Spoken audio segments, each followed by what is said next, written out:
Hi, day 4 of the road trip from Bangkok to Phuket, and we were in Hua Hin. I got an opportunity to speak to a gentleman I've respected for many years who's worked in the journalism field. And journalism's a fairly, journalism in the English language here in Thailand is a fairly small group.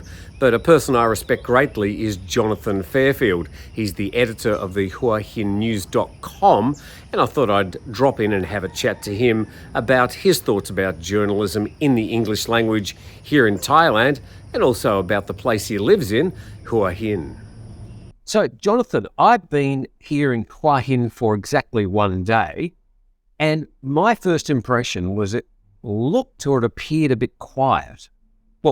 What is it now like after Songkran? Yeah, I think that's probably right. I think from October last year, it kind of got really busy up until Christmas. What would be the traditional high season, I think we're coming down from that side now. Songkran was busy. There was lots of activities going on here, actually.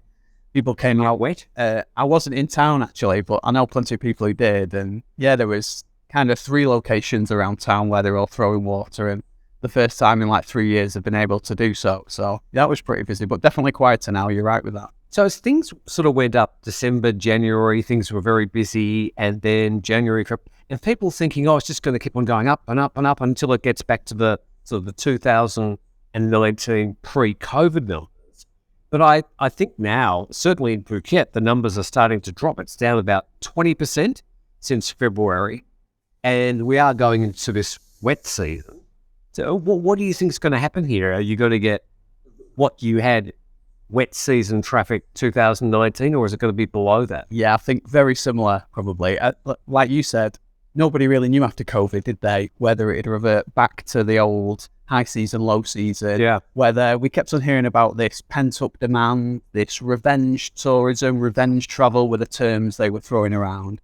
And from October, like I said, it was like that, and people thought it might carry on for...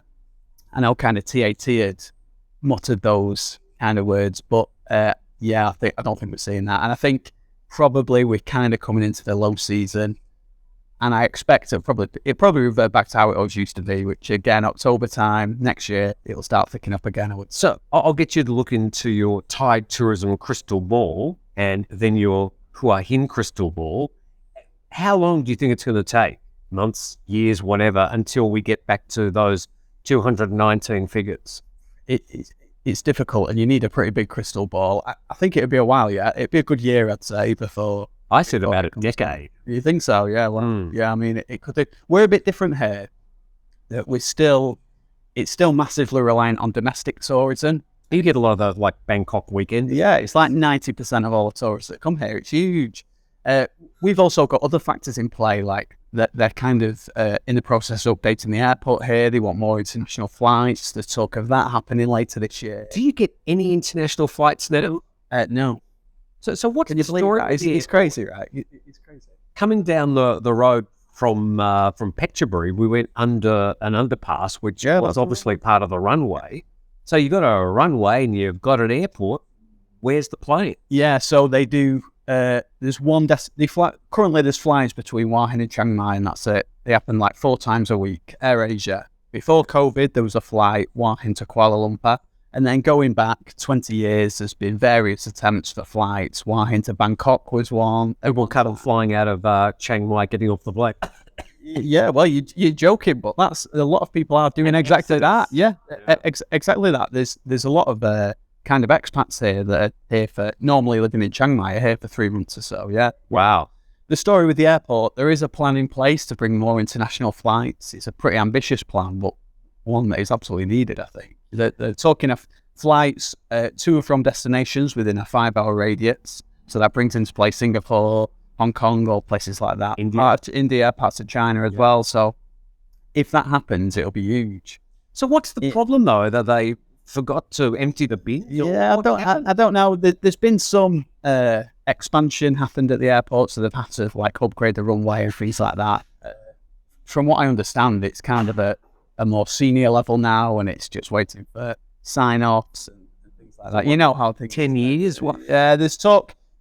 We heard recently from the CEO of the projects there who said he expected flights later this year, so hopefully not too much longer. Because I would have thought a Phuket to Hua Hin route would be quite lucrative. Yeah, I think there would be a demand for that. I mean, personally, I would love to finish work on a Friday, jump on a plane here, fly down to Phuket, And why not? Of course, yeah. then head up to Chao Samran Beach. Yeah, this. Oh, yeah, I thought you dropped that in. Yeah, there's talk of a Singapore Phuket Hua Hin route, which could be interesting as well. So yeah, Coffee's very good here. yeah, I told you I'd like it here. Allure Cafe in Hua Hin. Yeah, good coffee, picturesque, quiet but nice. Yeah, yeah. So, Jonathan, who lives with the expat community? Who lives in Hua Hin? Well, I mean, I don't know all of them, but I know Personally. a fair few. It's a big mix. I mean, you know, you'd be thinking of Hua Hin as, you know, a retirement destination. I think a lot of people think there's an older crowd here. Yeah, that's changed a lot, I would say. I've been here about 10 years, but definitely kind of post-COVID and during COVID, that changed. It isn't a Ibiza, it isn't Miami, it's not Phuket or Pattaya, but it's changed a lot in terms of there's a lot more younger people coming here, families in particular, where it would probably be a retiree Western male and his Thai partner. Now it's a lot of Western couples, again, young families, things like that. So it is starting to change. Yeah. Some people comparing it to Pattaya maybe 20 years ago. Yeah, I don't know. Maybe. What would have been about, 10 years? Yeah, I wasn't here 20 years ago, and I definitely wasn't in Pattaya 20 years ago. So geographically, it's just a beach, a long stretch of beach. Yeah, like 5 or 6 kilometers long. Yeah, something like that. Yeah, split. I'd say there's like 3 main stretches of beach, but yeah, just along the coastline there. Yeah. And why would people, if they were going to say, Jonathan, why should I move to Hua Hin? What's the best thing about this area? It's a great place for families. It's a great place to live, I think. You know, it's I came here almost by accident 10 years ago. I got offered a job here and I've never felt the need to leave. And I think that tells you a lot about a place.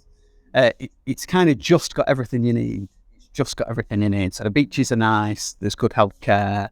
It's not like you guys. I was in Phuket at Christmas and the traffic and things like that. I love Phuket and I go often, but traffic does my head in. We all hate it. Yeah, we don't get that here, really. Not really. Yeah, it's nice. There's loads of good restaurants here. Nice wine places, good night out. It's good. We got that Monsoon Valley or something. Yeah, get yourself there. Well, I don't drink wine, but I mean, I come from a famous Australian wine growing area called the Mornington Peninsula. Okay. So I was forever being asked to wine tastings. I used to go for the cheese. And but I was always surprised that they were talking about growing wine in Thailand, because I would have thought it's just too humid here. Yeah, I don't know too much about wine growing, but I drink a fair bit of the wine from Monsoon Valley, and it's nice. Yeah, it's not. It's good. Yeah. It's decent. They've got one. They've got. No, unfortunately, no. I'm working on that one. Right. Nice. They've got they do a white Shiraz. It's like a rosé thing, but like award winning. It's good, really good. Yeah. Okay, there you go. Yeah. You'll have to tell me. I don't know. Now, you used to work for Thai Visa, which got renamed ASEAN Now. Yeah. And then you got a job about, 2 years ago to take over Hua Hin Today, which is a local publication and a weekly newspaper. Monthly newspaper. Yeah. Monthly newspaper. Yeah. How does that work? Yeah. Good question. Actually, it was interesting. So I was at Thai Visa for best part of 10 years, really. And I loved it. I loved that job, and I'm still on good terms with people there and stuff like that. But to be honest, I was probably there 2 years too long. And the job at I knew the former editor, she was retiring, and approached me and said, you should apply for this job. And at first I was like, a newspaper? I'm not going working for a newspaper. They're done. No one reads them. Exactly, yeah. No one reads them. No one advertises in them. I'm not doing that. But the more I thought about it, the more I thought, what, challenge it. And this is a Thai owner. Yeah. So obviously a Thai owner that loves newspapers. Yeah. The owner was one of the founders of the Nation newspaper, actually. So he's got a long career in media. But yeah, it's been good. As for the monthly newspaper, yeah, it's tricky. It's tricky. We put less kind of time specific things in there, more features, less time sensitive. It's kind of, the newspaper is kind of, I was giving a speech yesterday actually, and for a music analogy, I think of it as like a greatest hits of the content we've put out online for that month, with a few bonus tracks that you want to see on as well. So. I call it more like a 12-inch disc compared to an MP3 file. Yeah, right. Yeah, very good, yeah. So let's have a talk about modern media. And you're in a community. Obviously, you've got the online publication, huahintoday.com. Yeah. And definitely, if you want some local news and sort of the big stories from nationally, a great location. But I was interested because you're fairly traditional in the way you approach modern journalism. How do you see it changing with a lot of aggregators now? You've got ASEAN Today, you've got like the Tiger then sort of doing the aggregation as well. How do you see modern English publications here in Thailand going into the future? Yeah, I mean, aggregate is one word for them, I guess. I can think of a few others. Well, go on. I mean, some of them. I won't do that now, but yeah, it's strange, really. You have these big websites that are they just basically help themselves to content that you work really hard on producing. And we're a small team, there's two of us, right? Or 2.5, we have Paul, the intern, as well. Yeah, it's strange. I don't know, as a business model, how viable that is. To be honest, I don't know enough about it. But well, I mean, I have to own some of the other side of this story, because when I was a Tiger, I developed the business model whereby we would rewrite articles from other publications. And yeah, and we did the same at Cybesia, of course. I'm kind of sure to know that hat as well, yeah. So the problem is it's legally viable, but perhaps morally not. Now that I'm not doing it, I look back and thinking, I do feel a bit more uneasy about it now that I'm not doing it each day. I had all the answers as to why it was okay when I was there. But long term, it's just going to get harder because there's going to be less viable original online content providers, and that's going to mean less stuff for them to copy. Yeah, exactly. Yeah, I mean, rather than speaking about others, I always think just get your own house in order. And I can tell you what we've done to grow is that we see the most growth in absolute original content we put out. And that isn't necessarily real news stuff. It's stuff where you're going out and telling people about a place, or stuff that actually before I thought maybe no one would be interested in that. But actually going to the national park, you've got to do the legwork, go to the national park, speak to the people there, tell our readers about when they can visit, how much it costs, all that stuff. So information that it's why not? Exactly, yeah. Information, it's practical information. And that's where we've seen the most growth, actually. And for your news, do you translate? Yeah. Okay. Yeah. We have, and then turn it into English. Yeah, we have a number of different. So we have there's a Thai freelance journalist who we buy content from and then translate it. We go out ourselves and get it. Yeah, and so there's a number of different sources. Yeah, I don't know. News is tricky. Like, just as an industry, I'm not sure how commercially viable it is, to be honest. Well, like, becoming less so every year. Yeah. So I think the sooner you're able to shift away from that, the better for you, really.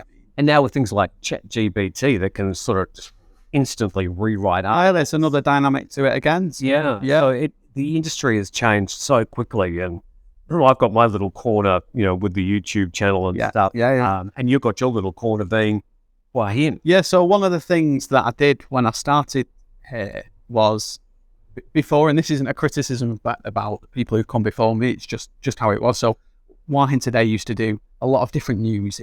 You'd open it and there'd be world news in there and sport. And I mean, you imagine covering sport in a monthly newspaper, right? It doesn't work. Sure. Scores from yeah, exactly. Like, my thought was why should we bother trying to, if you want to read about a big world news event, you're not going to come to one. Yeah, CNN or whatever you read, And actually, same with some national stuff. You're not going to come to us. You're going to go probably to the Bangkok Post, or you might see the Tiger, or whoever, So why are we going to try and compete, two of us, with big teams, 20, 30 people? We just can't compete with that. But what we can do better than any of those organisations is tell people about this area. So for me, it was really important to develop like a hyper-local strategy, like hyper-local, if anything. Like, you'll read about what's going on here, We'll also tell you when a road is closed or when they're taking turning the water off or things like that. That people need to know. Yeah, it's just practical information. You know, we're not the New York Times, and I don't think we're going to be nominated for a Pulitzer anytime soon, right? But it's practical. It's practical, useful information. People living here or visiting here will find interesting. I got my beginnings when I first arrived in Thailand, in Phuket. I worked with Phuket News. All right, yeah. And they've somehow been able to keep a weekly newspaper. Yeah, I bumped into Jason actually recently from there. Yeah. It's astonishing how they've been able to keep. He was telling me, and they're in a few different languages as well, aren't they? Yeah, Russian. You keep and Thai. So yeah. We have Thai on the reverse of our small Thai section on the reverse of our paper, but. Just while I'm thinking, and just as a final thing, what is your expat community made up of, nationality-wise? There's what exact numbers? Yeah, okay. There's a lot of Scandinavians here. Okay. Swedes. Hua Hin has always been popular with Swedes. That actually came back. I know the story. Just one travel agent who visited here, started bringing tours here way back in the 70s, and that's how that started. A lot of Brits. Yeah, exactly. Yeah. A lot of Brits, a lot of, Australians, Americans. Former British. Yeah. But there's a big French community as well there. Okay. But our audience, we engage with all of those, the English-speaking groups have all of those, actually, yeah. Yeah, so a big makeup, yeah. And increasingly, sorry to interrupt, increasingly Russians as well. There's an increasing Russian community here, yeah. During December and January, we had 4,000 to 6,000 Russian people arriving every day. Yeah. It was a big surge, but it is softening off. Yeah, we're not nowhere near those numbers, I wouldn't say, but there's definitely a growing. There's an excellent Russian restaurant there, actually. Okay. So if you're in town, check out. Yeah. I was saying though, the last 3 or 4 months that it's going to be difficult for the TAT to build a tourism strategy around an Eastern European war. I mean, it's Yeah.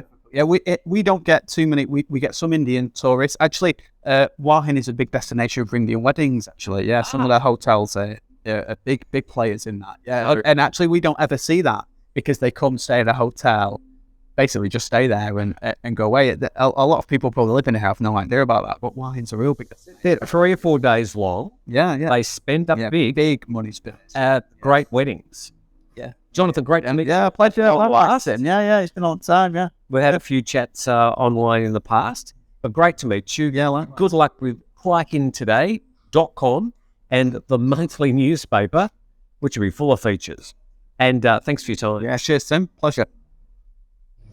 Well, thank you, Jonathan, and thank you for dropping in for the interview with him today. Please subscribe to the channel, and thanks for watching TNT Today as part of our road trip from Bangkok to Phuket.